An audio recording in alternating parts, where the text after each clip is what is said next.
നമസ്കാരം സുഹൃത്തുക്കളെ, സീക്രട്ട് വിസ്ഡത്തിലേക്ക് സ്വാഗതം. നിങ്ങൾ എപ്പോഴെങ്കിലും ചിന്തിച്ചിട്ടുണ്ടോ എന്തുകൊണ്ടാണ് ചില ആളുകൾ കഠിനാധ്വാനം ചെയ്തിട്ടും ഒരിടത്ത് തന്നെ നിൽക്കുന്നത്, എന്നാൽ മറ്റു ചിലർ വളരെ പെട്ടെന്ന് ജീവിതത്തിൽ വലിയ ഉയരങ്ങളിലെത്തുന്നത്? ഒരേ ഓഫീസിൽ ജോലി ചെയ്യുന്ന രണ്ടുപേർ, ഒരേ ജോലി, ഒരേ ശമ്പളം, ഒരേ സമയം. ഒരാൾ 5 വർഷം കഴിഞ്ഞ് ഒരു ഉദ്യോഗ കയറ്റം നേടി, മറ്റേയാൾ ഇന്നും ആ ഒരേ കസേരയിൽ. ഇതെന്തുകൊണ്ടാണ്? ഇതിന്റെ പിന്നിലെ രഹസ്യം അവരുടെ ഭാഗ്യമല്ല, മറിച്ച് അവരുടെ അവബോധ മനസ്സിന്റെ ശക്തിയാണ്. നിങ്ങളുടെ അവബോധ മനസ്സ് ഓരോ നിമിഷവും നിങ്ങളുടെ തീരുമാനങ്ങളെയും ശീലങ്ങളെയും നിയന്ത്രിക്കുന്നു. നിങ്ങൾ അറിയാതെ കേവലം 21 ദിവസത്തിനുള്ളിൽ നിങ്ങളുടെ തലച്ചോറിനെ 99% ആളുകളെക്കാൾ മുന്നിലെത്താൻ പാകത്തിൽ പരിശീലിപ്പിക്കാൻ സാധിച്ചാലോ? ഇത് വെറുമൊരു മാന്ത്രിക വിദ്യയല്ല, ശാസ്ത്രത്തിന്റെയും ആചാര്യ ചാണക്യന്റെ തന്ത്രങ്ങളുടെയും അടിസ്ഥാനത്തിലുള്ള പ്രായോഗിക വിദ്യയാണ്. ചാണക്യൻ ഒരു സാധാരണ ബാലനായിരുന്നു. ചന്ദ്രഗുപ്ത മൗര്യനെ മാനസിക പരിശീലനത്തിലൂടെ ഒരു വലിയ ചക്രവർത്തിയാക്കി മാറ്റി. മനുഷ്യന്റെ യഥാർത്ഥ ശക്തി അവന്റെ മനസ്സാണെന്നും അതിനെ ശരിയായി പരിശീലിപ്പിച്ചാൽ അസാധ്യമായതിനെ സാധ്യമാക്കാമെന്നും അദ്ദേഹം വിശ്വസിച്ചിരുന്നു. ഈ വീഡിയോ അവസാനം വരെ കാണൂ. നിങ്ങളുടെ ജീവിതത്തിന്റെ ദിശ മാറ്റാൻ പോകുന്ന ആ 21 ദിവസത്തെ പരിശീലനം ഇന്ന് നമ്മൾ ഒരുമിച്ച് പഠിക്കാൻ പോകുന്നു. അതിനു മുമ്പ് ഇതുപോലുള്ള ജീവിതം മാറ്റുന്ന അറിവുകൾക്കായി ഞങ്ങളുടെ ചാനൽ സബ്സ്ക്രൈബ് ചെയ്യാനും ബെല്ലൈക്കൺ അമർത്താനും മറക്കരുത്. ആദ്യം മനസ്സിലാക്കാം നമ്മുടെ മനസ്സ് യഥാർത്ഥത്തിൽ എങ്ങനെ പ്രവർത്തിക്കുന്നു എന്ന്. നമ്മുടെ മനസ്സിന് 2 ഭാഗങ്ങളുണ്ട്. ഒന്നാമത്തേത് ബോധമനസ്സ്. ഇത് നമ്മൾ ബോധപൂർവം ചിന്തിക്കുന്നതും തീരുമാനിക്കുന്നതുമാണ്. ഇന്ന് ജോലിക്ക് ഏത് വഴി പോകണം, ഉച്ചഭക്ഷണം എന്ത് കഴിക്കണം, ഇങ്ങനെയുള്ള ദൈനംദിന തീരുമാനങ്ങൾ. രണ്ടാമത്തേത് അവബോധ മനസ്സ്. ഇത് നമ്മൾ ബോധപൂർവം ശ്രദ്ധിക്കാത്തതും എന്നാൽ ഓരോ നിമിഷവും ജോലി ചെയ്യുന്നതുമാണ്. നമ്മുടെ ശ്വാസം, ഹൃദയമിടിപ്പ്, ഓർമ്മകൾ, ഭയങ്ങൾ, ആഗ്രഹങ്ങൾ ഇവയെല്ലാം ഈ അവബോധ മനസ്സാണ് നിയന്ത്രിക്കുന്നത്. ശാസ്ത്രം പറയുന്നത് ഇതാണ്: നമ്മൾ ദിവസേന ചെയ്യുന്ന ഏകദേശം 95% പ്രവൃത്തികളും ഈ അവബോധ മനസ്സാണ് നിയന്ത്രിക്കുന്നത്. ബോധമനസ്സ് നിയന്ത്രിക്കുന്നത് വെറും 5% മാത്രം. ഒരു ഉദാഹരണം നോക്കൂ. നിങ്ങൾ ആദ്യമായി സൈക്കിൾ ചവിട്ടാൻ പഠിക്കുമ്പോൾ ഓരോ ചലനവും ബോധപൂർവം ചിന്തിക്കേണ്ടി വരുന്നു. ഇടത്തോട്ട് തിരിക്കണം, ബ്രേക്ക് പിടിക്കണം. എന്നാൽ കുറേ ദിവസം കഴിഞ്ഞ് ആ ശീലം അവബോധ മനസ്സിലേക്ക് ഇറങ്ങിപ്പോകുന്നു. പിന്നെ ചിന്തിക്കാതെ തന്നെ നിങ്ങൾ ആ സൈക്കിൾ ഓടിക്കുന്നു. ഇതേ പ്രക്രിയയാണ് ഓരോ ശീലത്തിലും സംഭവിക്കുന്നത്. ഇപ്പോൾ മനസ്സിലായോ? നമ്മൾ ആ 5% ഉപയോഗിച്ച് ഇനി ഞാൻ മാറും എന്ന് ഉച്ചത്തിൽ പറയുന്നു. എന്നാൽ ബാക്കി 95% ആ പഴയ പാറ്റേണിൽ ഓടിക്കൊണ്ടിരിക്കുന്നു. അതുകൊണ്ടാണ് ജനുവരി 1-ാം തീയതി ഇനി ജിം പോകും എന്ന് തീരുമാനിക്കുന്നവർ ജനുവരി 15 ആകുമ്പോഴേക്കും ആ ശീലം ഉപേക്ഷിക്കുന്നത്. ബോധമനസ്സ് ആഗ്രഹിക്കുന്നു, എന്നാൽ അവബോധ മനസ്സ് ആ ആഗ്രഹത്തോട് സഹകരിക്കുന്നില്ല.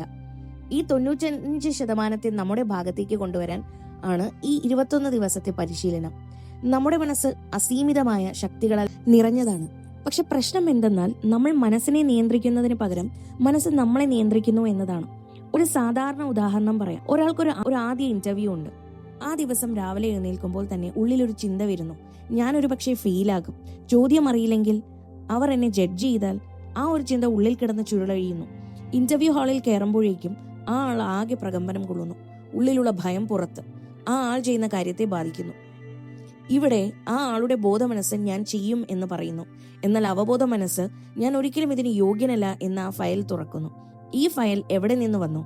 ചെറുപ്പത്തിൽ ഒരു ടീച്ചർ പറഞ്ഞ ഒരു വാക്ക്, നീ ഒന്നിനും കൊള്ളില്ല എന്ന്. ഒരു ഉറ്റ ചങ്ങാതി ഒരിക്കൽ കളിയാക്കിയ ഒരു നിമിഷം. ഇവ ആ അവബോധ മനസ്സിൽ ഒരു ഫയലായിരിക്കുകയാണ്. ഓരോ തവണ സമാനമായ ഒരു സ്ഥിതി വരുമ്പോഴും ആ ഫയൽ തനിയെ തുറക്കുന്നു. ഇതാണ് ചാണക്യൻ കണ്ടെത്തിയ ഏറ്റവും വലിയ സത്യം. നിന്റെ ഭൂതകാലത്തിൽ ആഴ്ന്നിറങ്ങിയ ചിന്തകളാണ് ഇന്ന് നിന്നെ നയിക്കുന്നത്. ആ ചിന്തകൾ മാറ്റാൻ ആദ്യം ആ ഫയൽ അറിഞ്ഞ് അതിനെ പുതിയ ഒന്നുകൊണ്ട് മാറ്റണം. ഇതൊരു കഥയിലൂടെ മനസ്സിലാക്കാം. ഹിമാലയത്തിലെ ഒരു ഗ്രാമത്തിൽ ആര്യ എന്നൊരു ബാലനുണ്ടായിരുന്നു. അവൻ ഒന്നിനും ഏകാഗ്രതയില്ലാത്തവനായിരുന്നു. പകുതി വഴിയിൽ കാര്യങ്ങൾ ഉപേക്ഷിക്കുന്ന ശീലക്കാരൻ. ഇന്നത്തെ ഭാഷയിൽ പറഞ്ഞാൽ ഒരു ജോലി തുടങ്ങുന്നു, 3 ദിവസം കഴിഞ്ഞ് മറ്റൊന്ന് തുടങ്ങുന്നു. ഒരു ഉദ്ദേശം ഉറപ്പിക്കുന്നു, ഒരാഴ്ച കഴിഞ്ഞ് മറ്റൊന്നിലേക്ക് പോകുന്നു. ഫലം ഒന്നും പൂർത്തിയാകുന്നില്ല. തന്റെ പ്രശ്നം മനസ്സിലാക്കിയ ആര്യ മലമുകളിലുള്ള ഒരു ജ്ഞാനിയായ സാധുവിനെ കാണാൻ പോയി. മനസ്സിനെ നിയന്ത്രിക്കാൻ ആ സാധു അവന് 21 ദിവസത്തെ ഒരു നിയമം നൽകി. 21 ദിവസം എല്ലാ ദിവസവും സൂര്യോദയത്തിന് മുമ്പ് എഴുന്നേൽക്കുക, ഒരിടത്ത് ശാന്തമായി ഇരിക്കുക, ദീർഘമായി ശ്വസിക്കുക, എന്നിട്ട് നീ എന്താകാൻ ആഗ്രഹിക്കുന്നുവോ അത് നിന്റെ മനസ്സിൽ കാണുക. ആദ്യത്തെ കുറച്ചു ദിവസം ആര്യയ്ക്കിത് ഏറെ പ്രയാസകരമായിരുന്നു. ഉറക്കവും മടിയും അവനെ തടഞ്ഞു. ആ 21 ദിവസത്തിൽ ഒരു ദിവസം പോലും ആ ഗുരു ആര്യയെ ശകാരിച്ചില്ല. ഇന്നുണ്ടായില്ലെങ്കിൽ നാളെ ചെയ്യൂ എന്ന് മാത്രം പറഞ്ഞു. 7-ാം ദിവസമായപ്പോഴേക്കും ആര്യയ്ക്കൊരു ചെറിയ ശാന്തി അനുഭവപ്പെട്ടു. മനസ്സൊരല്പം സ്ഥിരതയുള്ളതായി. 15-ാം ദിവസം ആ ശീലം ഒരു ഭാരമായി തോന്നാതെ ഒരു ആവശ്യമായി മാറി. ഇന്നിരുന്നില്ലെങ്കിൽ എന്തോ ഒരു കുറവ് അനുഭവപ്പെടുന്നു എന്ന അവസ്ഥ. 21-ാം ദിവസമാകുമ്പോഴേക്കും ആര്യ ഒരു പുതിയ മനുഷ്യനായി. ജോലി ആരംഭിക്കുമ്പോൾ ആ ഏകാഗ്രത സ്വയം വരുന്നു. ഒരു കാര്യം തീരും വരെ ഉപേക്ഷിക്കാൻ ആ മനസ്സ് സമ്മതിക്കുന്നില്ല. മറ്റൊരു ഉദാഹരണം നോക്കാം. ചാണക്യന്റെ കാലത്ത് രാഹുൽ എന്നൊരു കർഷകനുണ്ടായിരുന്നു. അവൻ കഠിനാധ്വാനിയായിരുന്നു. ഭൂമിയിൽ ഉഴുതുമറിക്കും, വിത്ത് വിതയ്ക്കും, നനയ്ക്കും. എങ്കിലും കൊടുക്കാനുള്ള ഫലം എന്നും ദാരിദ്ര്യമായിരുന്നു. ഒരിക്കൽ ചാണക്യൻ ആ ഗ്രാമത്തിലൂടെ കടന്നു പോകുമ്പോൾ രാഹുലിനെ കണ്ടു. ആ കണ്ണുകളിൽ ഒരു ഭാരമുണ്ടായിരുന്നു. ചാണക്യൻ ചോദിച്ചു, നീ ഓരോ ദിവസവും ഉഴുതുമറിക്കുന്ന ഈ ഭൂമിയിൽ ഏത് ചിന്തയാണ് നീ ഉഴുതുമറിക്കുന്നത്? രാഹുൽ അത്ഭുതത്തോടെ നോക്കി. ചാണക്യൻ തുടർന്നു, ഓരോ ദിവസവും ആ ഉഴവ് ചെയ്യുമ്പോൾ ഉള്ളിൽ ഏത് ചിന്തയാണുള്ളത്? രാഹുൽ ഒന്ന് ആലോചിച്ചു. ഗുരു, ഞാൻ ഉഴുതുമറിക്കുമ്പോൾ ഉള്ളിൽ ഇങ്ങനെ ചിന്തിക്കാറുണ്ട്, ഈ ഭൂമി ഈ കൊല്ലവും ഒരു ഫലം തരില്ല. ഞാൻ ഒരിക്കലും ഈ ദാരിദ്ര്യത്തിൽ നിന്ന് കരകയറില്ല. ചാണക്യൻ ഉത്തരം പറഞ്ഞു, ആ ചിന്തയാണ് ഭൂമിക്ക് നൽകുന്ന ഏറ്റവും ദോഷകരമായ വിത്ത്. നിന്റെ ഭൂമിക്ക് മുമ്പ് നിന്റെ മനസ്സ് ഫലയൂഷ്ടമാകണം. ഇനി നമുക്ക് ഈ 21 ദിവസത്തെ പരിശീലനം എങ്ങനെ പ്രായോഗികമായി ചെയ്യാമെന്ന് നോക്കാം. ഇതിനായി 3 കാര്യങ്ങൾ മാത്രം ചെയ്താൽ മതി. 1. ധ്യാനം. എല്ലാ ദിവസവും രാവിലെ 10 മിനിറ്റ് ശാന്തമായി ഇരിക്കുക. ഫോൺ വേണ്ട, TV വേണ്ട, ഒരു ബഹളവും വേണ്ട. കണ്ണു ചിമ്മൂ, ദീർഘമായി ശ്വസിക്കൂ. നിങ്ങൾ ഏറ്റവും ആഗ്രഹിക്കുന്ന ഒരു കാര്യം മനസ്സിൽ ഒരു ചിത്രം പോലെ കാണൂ. ആ ജോലി ലഭിക്കുന്ന നിങ്ങൾ, ആ ലക്ഷ്യം നേടുന്ന നിങ്ങൾ, ആ ദൃശ്യം ഉള്ളിൽ ജീവനോടെ അനുഭവിക്കൂ. ഞാൻ വിജയിയാണ്, ഞാൻ പ്രാപ്തനാണ്, ഞാൻ ഓരോ ദിവസവും മെച്ചപ്പെടുകയാണ്. ഈ വാക്കുകൾ ഉള്ളിൽ ആവർത്തിക്കൂ. ഇത് ആദ്യ ദിവസം ഫോഴ്സ്ഡായി തോന്നും. അത് സ്വാഭാവികം. ഒരു ചെടിക്ക് ആദ്യ ദിവസം നനച്ചാൽ ഫലം കാണില്ല. 21 ദിവസം തുടർന്നാൽ ആ ചെടി വളർന്നു നിൽക്കും. 2. വാക്കുകൾ ശ്രദ്ധിക്കുക. വാക്കുകൾ വെറും ശബ്ദങ്ങളല്ല, അവ നിങ്ങളുടെ മനസ്സിനുള്ള കൽപ്പനകളാണ്. ഒരു ദിവസം ശ്രദ്ധിച്ചു നോക്കൂ, നിങ്ങൾ സ്വയം ഏത് ഭാഷയിൽ സംസാരിക്കുന്നുവെന്ന്. ഈ ജോലി ഒരിക്കലും ശരിയാകില്ല. ഇതൊരു കൽപ്പനയാണ്. ആ അവബോധ മനസ്സ് ആ കൽപ്പന സ്വീകരിച്ച് ആ ജോലി ശരിയാക്കാൻ ആ ആള് ബോധപൂർവം ഉദ്യമിക്കുന്നത് ഇല്ലാതാക്കും. ഇതിനു പകരം ഇങ്ങനെ ശ്രമിക്കൂ, ഈ ജോലി ഞാനൊരു വഴി കണ്ടെത്തും. ഈ ഒരു ചെറിയ മാറ്റം ആ മനസ്സ് ആ ദിശയിൽ ഒരു വഴി തേടി ആരംഭിക്കും. എനിക്കിതിപ്പോൾ ഒരു ബുദ്ധിമുട്ടാണ്, ഞാനിത് പഠിക്കുകയാണ്. ഇതൊരു ചെറിയ മാറ്റം. ഈ മാറ്റം 21 ദിവസം ആവർത്തിക്കൂ. 3. കൃതജ്ഞത. രാത്രി ഉറങ്ങുന്നതിന് മുമ്പ് 2 മിനിറ്റ് ഒരു ശ്വാസം ആഴത്തിലെടുത്ത് ഇന്ന് ദിവസമുണ്ടായ ഒരു നല്ല കാര്യം ഓർക്കൂ. ഇന്ന് ആ ഒരാൾ ഒരു നല്ല വാക്ക് പറഞ്ഞു. ഇന്ന് ആ ഒരു ജോലി നന്നായി മുന്നോട്ട് പോയി. ഇത് മതി. മനസ്സ് കുറവുകളിലാണ് ഡീഫോൾട്ടായി ഫോക്കസ് ചെയ്യുന്നത്. ഈ കൃതജ്ഞത, ശ്രദ്ധ ആ ഡീഫോൾട്ടിനെ സാവധാനം മാറ്റുന്നു.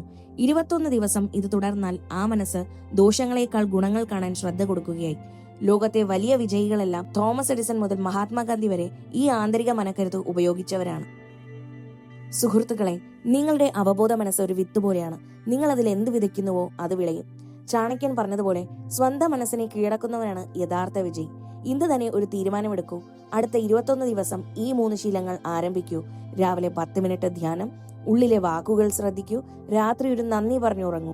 ഈ 21 ദിവസം പൂർത്തിയാക്കിയ ശേഷം നിങ്ങൾക്കുണ്ടായ മാറ്റങ്ങൾ ഈ വീഡിയോയുടെ കമന്റ് ബോക്സിൽ വന്ന് പങ്കുവയ്ക്കൂ. നിങ്ങളുടെ ഒരൊറ്റ കമന്റ് ഒരുപക്ഷെ ഈ വീഡിയോ കാണുന്ന മറ്റൊരാളുടെ ജീവിതം മാറ്റിയേക്കാം. ഈ വീഡിയോ ഉപകാരപ്പെട്ടെങ്കിൽ ഒരു ലൈക്ക് ഇടൂ. ഈ ആശയം ജീവിതത്തിൽ ആവശ്യമുള്ള ഒരു ചങ്ങാതിക്ക് ഷെയർ ചെയ്യൂ. ഇതുപോലുള്ള ഗഹനമായ അറിവുകൾക്കായി സീക്രട്ട് വിസ്ഡം ചാനൽ സബ്സ്ക്രൈബ് ചെയ്ത് ബെല്ലൈക്കൺ അമർത്തൂ. ഓരോ ആഴ്ചയും ഇതുപോലുള്ള ഒരു വീഡിയോ നിങ്ങൾക്കായി കാത്തിരിക്കുന്നു. ഓർക്കൂ, നിങ്ങളുടെ ഓരോ ചിന്തയും നിങ്ങളുടെ ഭാവിയുടെ അടിത്തറയാണ്. ആ ചിന്ത ഇന്നു മുതൽ നിങ്ങളുടെ ഭാഗത്താകട്ടെ. നന്ദി.